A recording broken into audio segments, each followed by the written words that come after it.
Hey everybody, so in this short video, I'm going to talk about why you shouldn't explain yourself before performing or practicing performing piano. So this is when somebody says, hey David, can you play us something? And I say, sure, but just so you know, this is going to be horrible. Or I say, sure, but let me just say before I start that I've had a lot of things going on this week. I've been very busy. I haven't gotten the chance to practice much. I didn't get to warm up today. Just wanted to let you know before I start. I suggest not doing this, and I'm going to explain why with a few short, simple scenarios. And in this channel, I hope to share with you guys strategies, thoughts, methods, etc., often of my own creation that help you in your piano playing, hopefully other areas of your life as well. So first of all, the practice performance situation. Now, you can and should practice performing on your own as well, but here I'm talking about practicing performing perhaps for a close friend or family member in preparation for some other scenario. And that other scenario, it could be a formal performance in front of an audience, or it could even be a slightly more high pressure informal situation, such as going over somebody's place and they happen to have a grand piano. You want to prepare for that.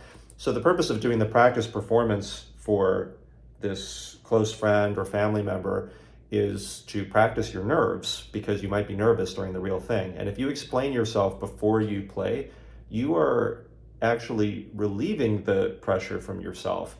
So if you say, this is going to be bad, or this might possibly be bad, by the way, or I've been very, very stressed because of work, just so you know, and I didn't get to sleep that well last night. My hands are really cold right now, or I'm not really feeling well. So I just wanted to say that before I start. Well, now their expectations are lowered. And because they have lower expectations, you're probably going to be slightly less nervous. And so we've actually deprived ourselves the chance to practice the working through the nerves. And we want to practice working through the nerves because we might be nervous during the actual event. So I would suggest not explaining, even if all this horrible stuff happened, even if you didn't get to practice, and just zipping it and just performing the piece. And that is probably going to be a lot more helpful in terms of preparing for the formal or informal performance opportunity. And then if it's somebody that you know and trust, then you can talk with them afterwards if you feel like it. But you've taken advantage of this very useful opportunity to practice nerves if you do not explain yourself beforehand. Now, in terms of a formal performance opportunity, it could be that you're a student playing in your teacher's student recital. It could be that you're a professional giving a professional performance. It could be that you're part of an event or program where a whole bunch of different people are playing. And I'll say, first of all, one of the best reasons to not explain yourself when practicing performance is that in a formal performance, you often will not get the chance to explain yourself. So it may be that every single person goes up, takes a bow, and just performs the piece, and you don't actually get the chance to talk to the audience. So you want to get used to mentally and emotionally accepting this fact that even if all this random stuff happened, the audience will not know this. And you don't want to let it bother you if every single practice opportunity that you've had, you've been able to explain yourself. Now suddenly you don't get to explain yourself and you're distracted by this. And you don't want to be the one person that starts telling some story when you go up when everybody else is silent, hasn't said anything, and has just performed their pieces. Now, to be fair, there are more events and environments and situations now, even in more formal situations, where maybe you have some sort of closer relationship with the audience and you can share some things about the piece before you start. Some people may choose to share something personal at this point. I personally don't suggest sharing that you didn't get to practice that much or something, even if you have the choice to, before a formal performance, because that could take away from the audience's enjoyment of the music. It starts to become more about you than about the sharing of the music.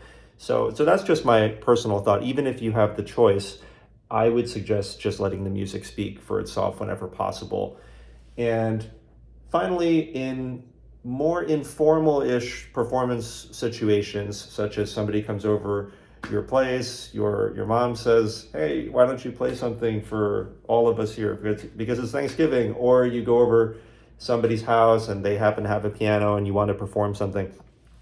You obviously can explain yourself if you want to and say all those things, all the examples I gave earlier.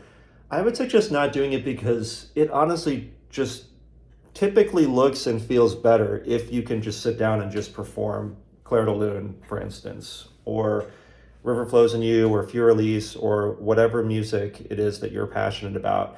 If somebody says, hey, you've been taking piano lessons or you play piano, can you play us something? And you just say, sure. And you just sit down and you just play it. I mean, everybody's focus is going to be on the music. They're probably going to enjoy it a lot more. I think that when you start explaining too much, it potentially can take away from just like in a formal performance, just letting the music just be in the room, just sharing the music, like the gesture of sharing and letting it be for the audience instead of letting it be for our own egos, to me is a really important part of my own musical performance philosophy. So it doesn't have to be a crucial part of yours, but those are my thoughts. And honestly, I just think it looks cooler, it looks better, it's more impressive for what it's worth as well, if you can just confidently perform a piece of music without feeling the need to explain.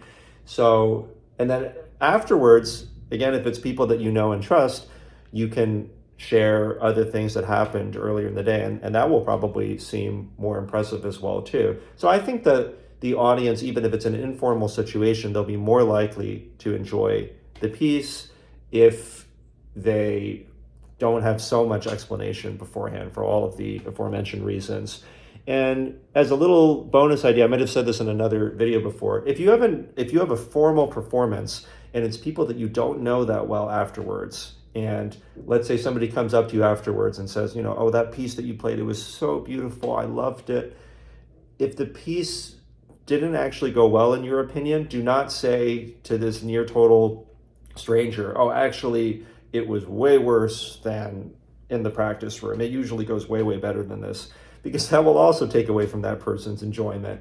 Again, if it's somebody that you know and trust, you're very close to, then that might be much more appropriate to share. But a lot of the time, it's more gracious just to say, oh, well, thank you so much for coming to my performance. It means a lot that you took the time to do this. But yeah, it's a beautiful piece. I absolutely agree.